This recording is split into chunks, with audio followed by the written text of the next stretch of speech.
ओम सरस्वते नमः। ओम गणेशाय नमः। प्रिय विद्यार्थियों, अध्याय 2 सॉल्यूशन में हमने अब तक अध्ययन किया अणुसंख्य गुणधर्म, विलयन के अणुसंख्य गुणधर्मों का, और इनके माध्यम से आवासीय विलय के अणुभार के निर्धारण का। तो किसी भी आवासीय विलय का अणुभार अणुसंख्य गुणधर्मों की सहायता से पूर्णतः यथार्थ यानी पूर्णतः सही उस स्थिति में ही ज्ञात किया जा सकता है जब विलय का विलयन में न तो संगुणन हो न वियोजन हो। यानी न तो विलय पदार्थ जो है वह उसके कण आपस में जुड़ करके बड़े कण का निर्माण करें और न ही विलय कण टूट करके छोटे छोटे कणों में बिखर जाए।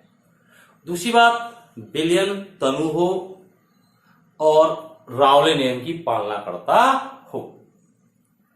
यदि ऐसा नहीं होता है तो विलयन के अणुसंख्य गुणधर्मों द्वारा विलय का यथार्थ अणुभार ज्ञात करना संभव नहीं है। यानी अणुभार तो परिकलित होता है लेकिन वो यथार्थ से भिन्न होता है, या तो अधिक होगा या कम होगा। तो इस अणुभार को कहते हैं हम असामान्य मोलर द्रव्यमान या असामान्य अणुभार। अर्थात कहने का मतलब यह है, यदि विलयन में विलय पदार्थ का संगुणन या वियोजन होता है तो उसका अणुभार मोलर द्रव्यमान या प्रेक्षित अणुभार सैद्धांतिक अणुभार से भिन्न आता है। इस अणुभार को असामान्य अणुभार कहा जाता है। जैसे मान लीजिए K2SO4 का जलीय विलयन है। अब इस K2SO4 के जलीय विलयन की हम बात करें तो इसको जब हम पानी में घोलते हैं तो पानी के अंदर ये आप जानते हो किसमें टूटेगा, K प्लस SO4 2 माइनस। तो ये जो विलयन है, इस विलयन में विलय पदार्थ 2 धनायन और 1 ऋणायन में टूट गया, अर्थात विलयन में विलय कणों की संख्या में क्या हो गई, वृद्धि हो गई। तो इसका जो प्रेक्षित अणुभार है वो वास्तविक अणुभार से भिन्न आएगा, क्योंकि विलय पदार्थ 3 मूल आयनों में विभक्त हो रहा है। इसलिए इसका जो अणुभार होगा, प्रेक्षित अणुभार होगा, जो असामान्य मोलर द्रव्यमान होगा, वास्तविक अणुभार का, वास्तविक अणुभार का 1/3 गुना होगा। क्या होगा, 1/3 गुना होगा। तो देखो, इस तरह से अगर कोई कण संगुणित हो रहा है, यदि विलयन में कोई कण संगुणित हो रहा है, जैसे बेंजीन में एसिटिक अम्ल CH3COOH को हम बेंजीन में बोले C6H6। तो बेंजीन के अंतर्गत एसिटिक अम्ल के अणु संगुणित हो जाते हैं और एक चक्रीय द्विलक बना लेते हैं। कैसे बनाते हैं, जो बटा वो CH3COOH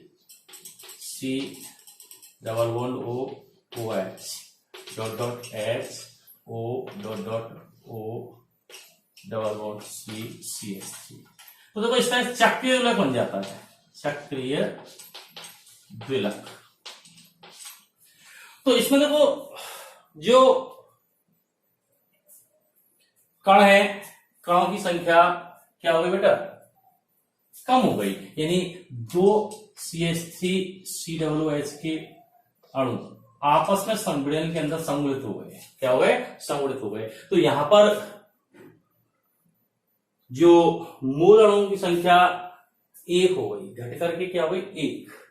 तो इस कारण एसिटिक अम्ल का जो प्रेक्षित अणुभार है अर्थात प्रयोगों द्वारा अणुसंघ गुणधर्म द्वारा निर्धारित किया गया अणुभार है, बाष्प घनत्व विधि द्वारा निकाला गया अणुभार होता है, वो इसके वास्तविक अणुभार से लगभग 2 गुना प्राप्त होता है। कितना प्राप्त होता है बेटा? 2 गुना। तो ये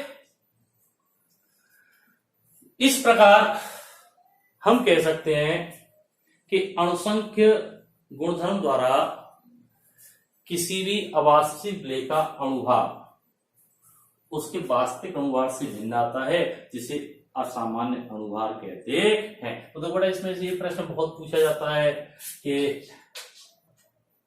एसिटिक अम्ल का अणुभार बाष्प घनत्व विधि द्वारा 2 गुना क्यों प्राप्त होता है, या बेंजीन में एसिटिक अम्ल को घोलने पर उसका अणुभार 120 आता है, क्यों? तो इस स्थिति में हम क्या उत्तर देंगे? क्योंकि विलयन में एसिटिक अम्ल के अणु परस्पर संगुणित होकर एक शक्ति द्विलक का निर्माण कर लेते हैं, जिसके कारण अणुभार वास्तविक अणुभार से 2 गुना आता है। तो बड़ा ये तो असामान्य मोलर द्रव्यमान या अपेक्षित अणुभार की बात है। अब हम बात करेंगे वांट हाफ गुणांक। किसकी बेटा? वांट हाफ गुणांक। वांट हाफ गुणांक, इसको बेटा देखो स्मॉल आई से व्यक्त करते हैं, स्मॉल आई से व्यक्त करते हैं। देखो बेटा, वैज्ञानिक वांट हाफ ने 1980 में, कौन सी मिनट है? 1980 में विलयन में आवासीय विलय के संगुणन एवं विलयन की मात्रा की सीमा का निर्धारण करने के लिए एक गुणांक दिया, जिसे हम वांट हाफ गुणांक कहते हैं। क्या कहते हैं? वांट हाफ गुणांक कहते हैं। यह वांट हाफ गुणांक विलयन के प्रेक्षित अणुसंख्य गुणधर्म, विलयन के प्रेक्षित अणुसंख्य गुणधर्म एवं सैद्धांतिक अणुसंख्य गुणधर्मों का अनुपात होता है। यानी बेटा क्या कह रहे हैं हम? दोबारा सुनेंगे कि सन 1980 में वैज्ञानिक वांट हाफ ने विलयन में आवासीय विलय के संगुणन की मात्रा एवं वियोजन की मात्रा की सीमा निर्धारित करने के लिए एक गुणांक प्रस्तुत किया, जिसे हम वांट हाफ गुणांक कहते हैं, जो कि विलयन के प्रेक्षित गुणधर्म यानी प्रयोग द्वारा निर्धारित गुणधर्म एवं सैद्धांतिक गुणधर्मों का अनुपात होता है। तो हम इसे क्या लिख सकते हैं? वांट हाफ गुणांक बराबर प्रेक्षित अणु संख्य गुणधर्म बटे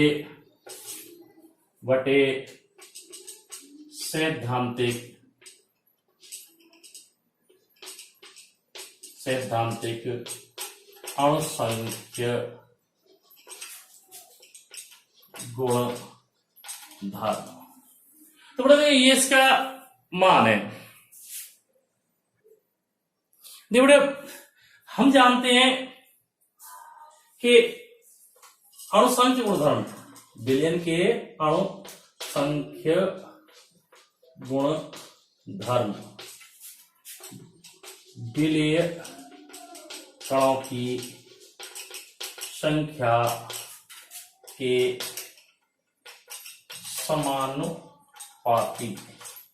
समानुपाती होते हैं। अतः हम क्या कह सकते हैं? अतः आई बराबर विलय के वियोजन ऑब्लिक संगुणन, वियोजन ऑब्लिक संगुणन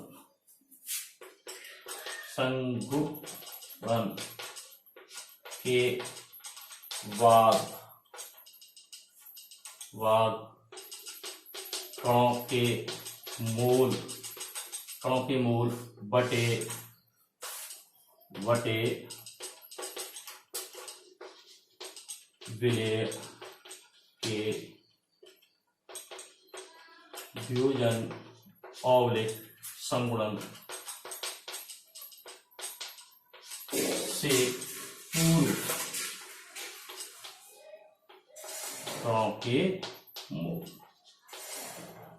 ठीक है भाई, ये हो गया। तो देखो विलेय कणों की संख्या क्या समानुपाती है, तो इस आधार पर हम कह सकते हैं कि बांठ पूर्णांक विलयन में वियोजन या संगुणन के बाद कणों की संख्या और विलेय के वियोजन या संगुणन से पूर्व के कणों की संख्या का अनुपात है। अगली बात क्या है, देखो हम जानते हैं कि अणु संख्य गुणधर्म मोलर द्रव्यमान यानी अणुभार के व्युत्क्रमानुपाती क्या होते हैं बेटा? व्युत्क्रमानुपाती होते हैं। क्या होते हैं बेटा? मोलर द्रव्यमान के क्या होते हैं? व्युत्क्रमानुपाती। कैसे होते हैं? व्युत्क्रमानुपाती। अतः इस आधार पर हम कह सकते हैं कि वांट हाफ गुणांक बराबर यानी आई बराबर क्या होगा? विलेय का सैद्धांतिक अणुभार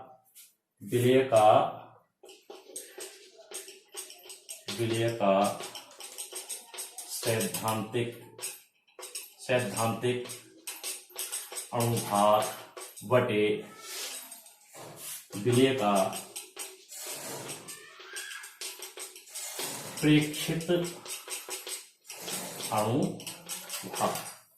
तो इस आधार पर हम बात करें तो बांट हाफ के अनुसार आई बराबर देखिए बेटा डेल्टा पी प्रेक्षित इस द्वारा निर्धारित बाष्पावरण बटे डेल्टा पी सैद्धांतिक कणों की संख्या क्या था? ये बराबर क्या होगा? डेल्टा टीवी प्रेक्षित बटे डेल्टा टीवी सैद्धांतिक बराबर डेल्टा टी एफ प्रेक्षित बटे डेल्टा टी एफ सैद्धांतिक बराबर पाई प्रेक्षित बटे पाई सैद्धांतिक। ठीक है भाई, तो किसी भी अणुसंख्य गुणधर्मों की सहायता से हम अणुसंख्य गुणधर्मों की सहायता से विलेय का अणुभार यथार्थ निकालना चाहते हैं तो उसमें हम वांठा पूर्णांक का मल्टीप्लाई करेंगे। अतः वांठा पूर्णांक को सम्मिलित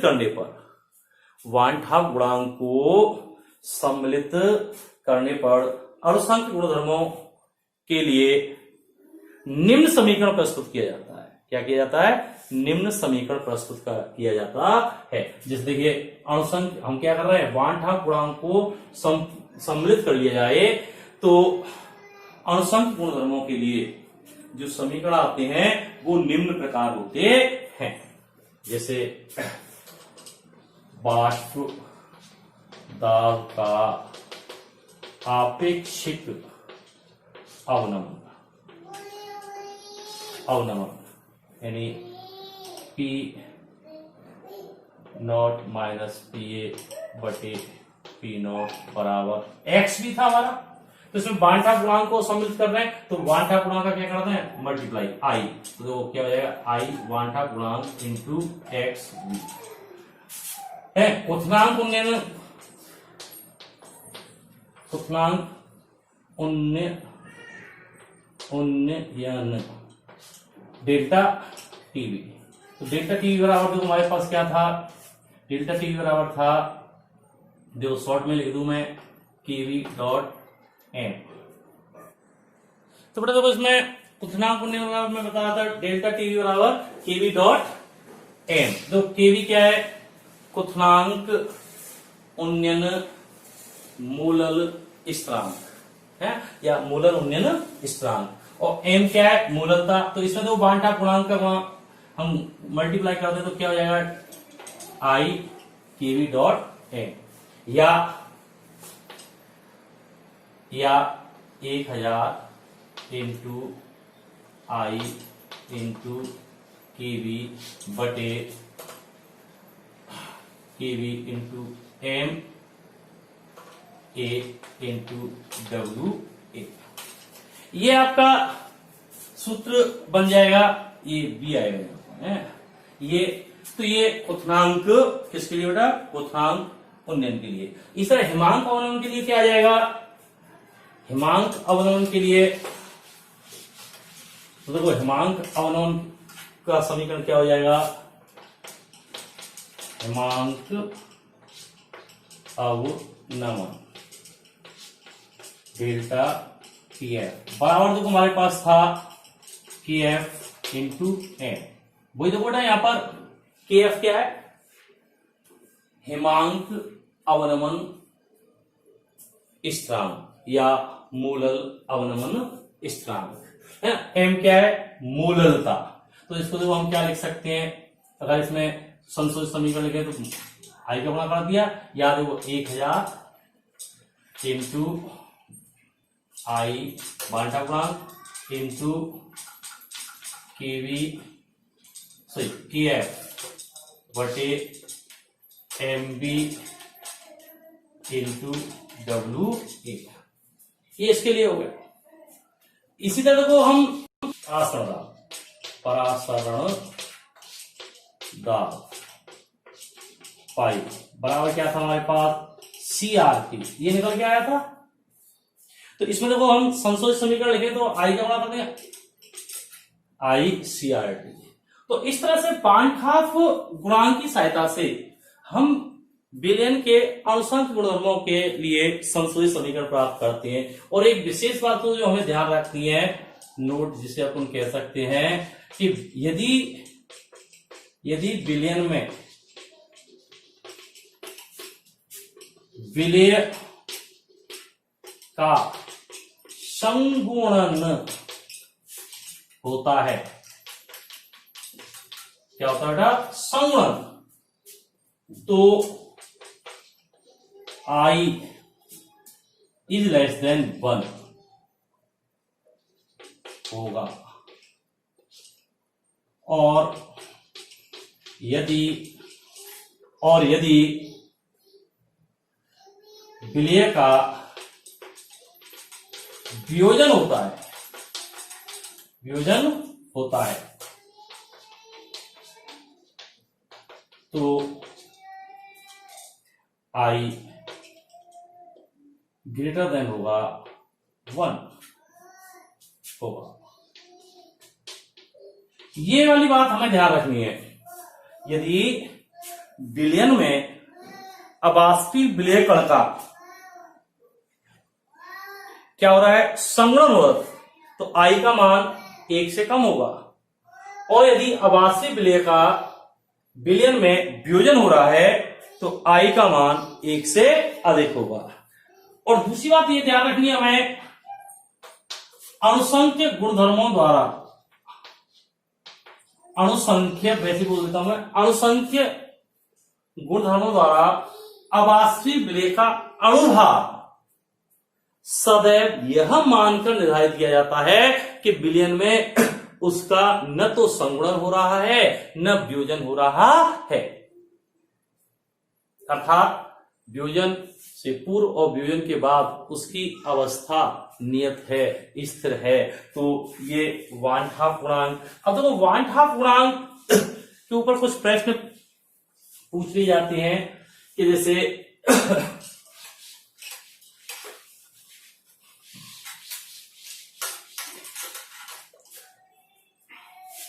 बिलियन में चलो Al2SO4 का होल साइज के लिए आई का मान बताइए। तो बेटा इसको हम क्या करें, बिलियन के अंदर इसका विवरण दिखाएंगे। Al2SO4 का होल साइज एक, तो इसका देखो वियोजन होगा, तो एक किसमें टूटेगा, Al3 plus 2Al3 plus plus 3SO4 2 minus, इसमें टूट गया।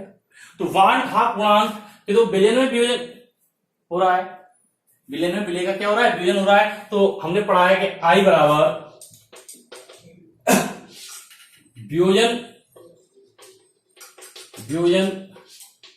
के बाद कणों के मोल, बटे वियोजन से पूर्व कणों के मोल। तो देखो यहां पर वियोजन के बाद कणों के मोल कितने, देखो Al3 प्लस ये कितने कण है यहां पर, 2, देखो 2 मोल है इसके, और इसके कितने 3 मोल, 3 मोल। आपने स्टोइकोमेट्रिक पढ़ी है, स्टोइकोमेट्रिक गुणांक की मोलों की संख्या व्यक्त करते, तो इसके 2 मोल, तो देखो वियोजन के बाद देखो 2 प्लस 3 बराबर कितने हो गए 5, और वियोजन से पूर्व देखो कितने मोल है, ये इसको देखो ये कितना है, ये पूरा इसके सामने 1 है, तो इसका मोल कितना है 1, इसका मान कितना आ गया 1, तो अतः इसके लिए आई बराबर कितना आ गया 5, कितना आ गया 5। इस तरह को आपसे इसी के लिए भी कह सकता है, जैसे आपसे कह दिया, जैसे मैं इसको मिटा के आपसे कह रहा हूं, जैसे हमें कह दिया K4 FeCN का होल 6 के लिए आई 1/2 गुणांक का मान, तो इसके क्या करेंगे, K4 FeCN का होल 6 बिलियन में इसका n करेंगे, तो ये देखो पूरा क्या है 1 मोल है, कितना है 1 मोल। जो मैं आपको 11th में बताया था कि ये क्या है, एक संकुल यौगिक है, कैसा है संकुल यौगिक, उपसैचनिक यौगिक है। तो इसको जब पानी में डालते तो पानी में डालने पर इसका वियोजन किस प्रकार होगा, देखो इसका ये 4K प्लस ये संकुल समन्वय मंडल जो है, संकुल आयन है, ये यथावत रहेगा FeCN का होल 6, और क्या आ जाएगा यहां पर -4। तो इस तरह से इसका वियोजन हो गया। तो इसके तो कितने मोल आए 4 मोल, इसके कितने 1 मोल, तो 1/2 गुणांक बराबर क्या है, देखो हमारे पास वियोजन के बाद कणों की संख्या बटे वियोजन से पूर्व कणों की संख्या, 4 प्लस 1 बराबर कितने हो गए 5 है, तो और वियोजन से पूर्व कितने 1, तो 5, तो इसके लिए भी आई का मान कितना आ गया 5। तो इस तरह से हम दिए गए अवास्तविक विलेय का बिलियन में 1/2 गुणांक ज्ञात कर सकते हैं। बेटा अब हम बात कर रहे हैं 1/2 गुणांक आई एवं आयरन की मात्रा यानी अल्फा की। बेटा आयरन की मात्रा यानी इसको व्यक्त करते हैं अल्फा में संबंध।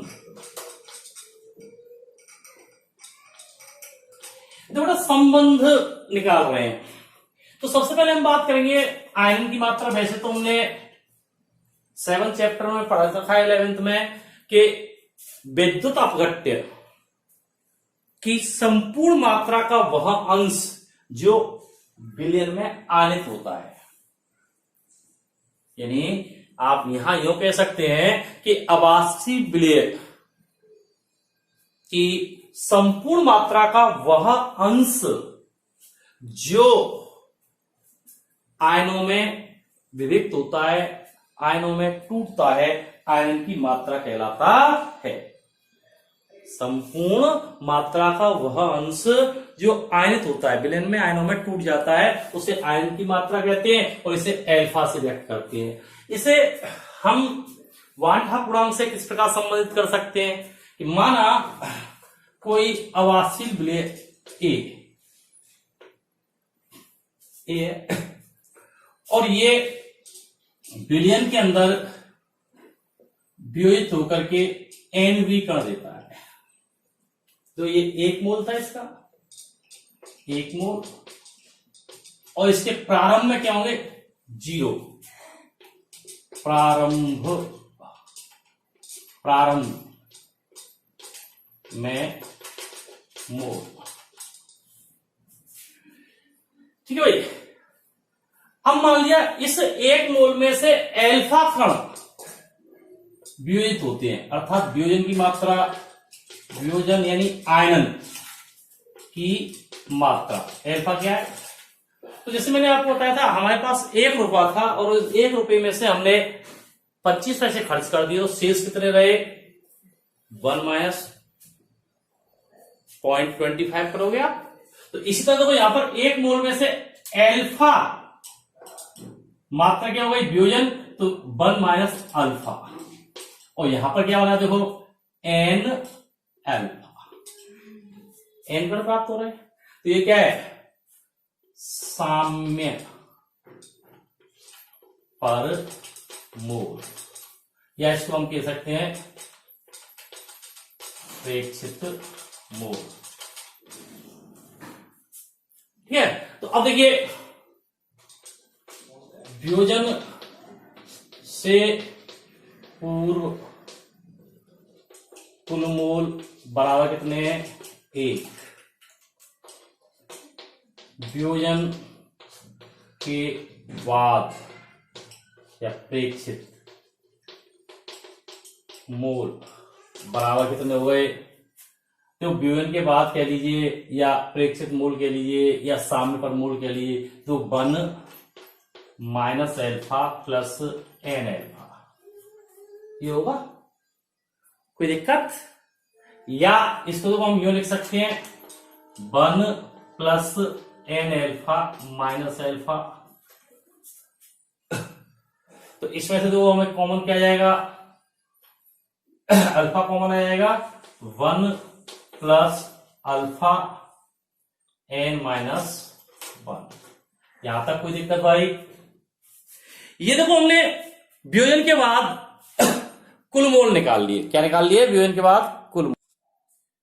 तो वियोजन के बाद हमारे कुल मोल आ गए, तो अब हम निकालें वांठा पूर्णांक। तो आई का मान निकालना है। तो आई बराबर क्या होगा, देखो मैं ऊपर से मिटा रहा हूं कि आई बराबर आप जानते हैं वियोजन के बाद कुल मोल बटे वियोजन से पूर्व कुल मोल। तो जरा आई बराबर क्या हो जाएगा, यहां पर सुन लीजिए कि वो वियोजन के बाद इसके कुल मोल कितने हैं, 1 प्लस अल्फा एन माइनस 1 बटे वियोजन से पूर्व 1, ये हो गया। या आई बराबर जो हमारे पास क्या हो गया, 1 प्लस अल्फा एन माइनस 1 बटे 1 है, तो 1 का बजगुणा कर दे इससे, ये आ जाएगा। या देखिए अब यहां से इसकी वैल्यू निकालू मैं, अल्फा एन माइनस 1 बराबर आई माइनस 1, ये आ गया। या वियोजन की मात्रा निकालनी मुझे, वियोजन की मात्रा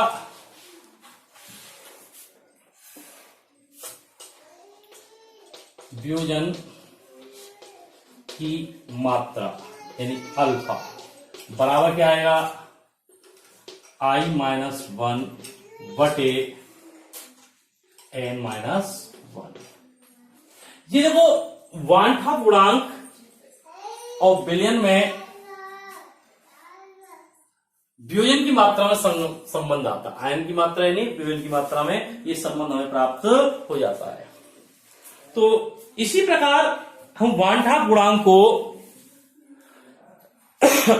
वियोजन की मात्रा के तरह ही हम वांठाप गुणांक को संगुणन की मात्रा से भी संबंधित कर सकते हैं। तो अब हम बात करेंगे वांठाप गुणांक एवं संगुणन की मात्रा।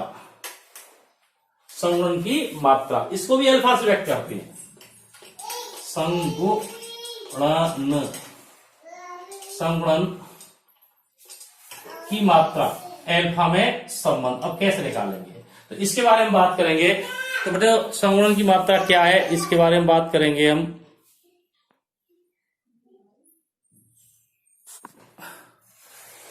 देखो बेटा वांठाप गुणांक एवं संगुणन की मात्रा में संबंध, तो जैसे हमने बताया था कि विद्युत अपघट्ट की संपूर्ण मात्रा का वह अंश जो विलयन में आयनों में टूटता है वियोजित होता है, वियोजन की मात्रा कहलाता है। इसी प्रकार संपूर्ण मात्रा का वह अंश जो संगुणित हो जाता है, मिलकर के एक बड़े कणों में परिवर्तित हो जाता है, उसे हम संगुणन की मात्रा कहते हैं। तो वांठाप गुणांक को संगुणन की मात्रा से हम किस प्रकार संबंधित करते हैं, किस प्रकार संबंध निकालते हैं, इसकी बात कर रहे हैं। तो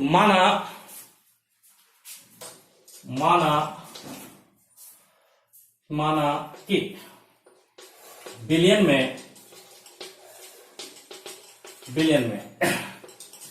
Na ये बदल रहा है An। देखो जैसे आप इसको पहले समझे, जैसे हम लिखते हैं 2H, ये किस मतलब H2, तो N यहां मूलों की संख्या को व्यक्त कर रहा है, और यहां पर देखो ये दो हाइड्रोजन परमाणु थे, ये मिलकर के एक आणविक हाइड्रोजन अणु में परिवर्तित की बात कर रहे हैं। जैसे मैंने अभी बताया आपको 2H किस बदल रहा है H2 में। तो देखो यहां पर अब देखो वही वाली बात, इसके कितने मोल है, मान लिया 1 मोल, इसके 0 संगुणन से पूर्व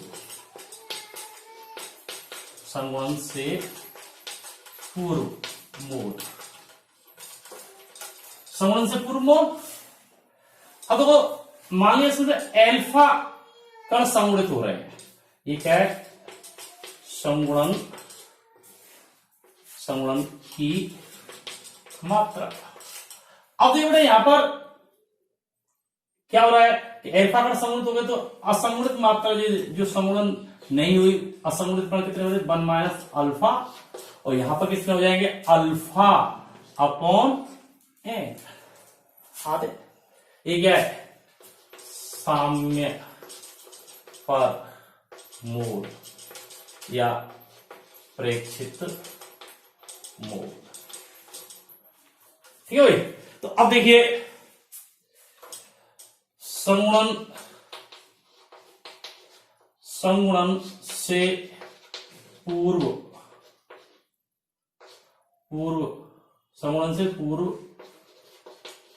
कुल मोल कितने 1, देखो ये पूरा ये वाला, और संगुणन के बाद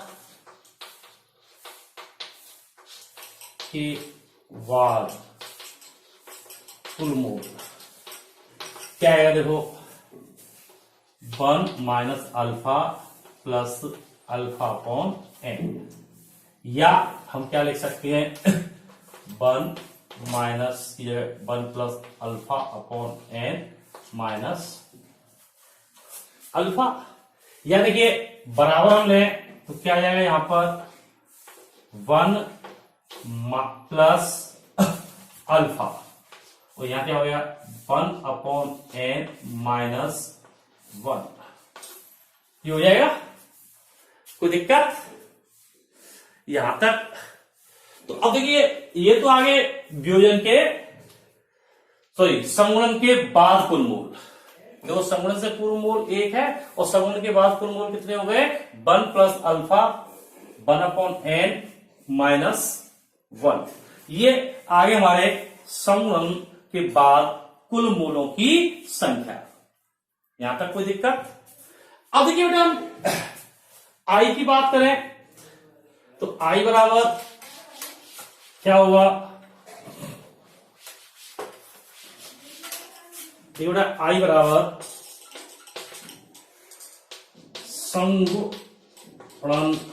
संगुणन के बाद कुल मूल बटे संगुणन से पूर्व कुल मूल। तो क्या हो जाएगा बेटा? 1 plus alpha 1 minus N minus 1 बटे 1। ये हो जाएगा? कोई दिक्कत?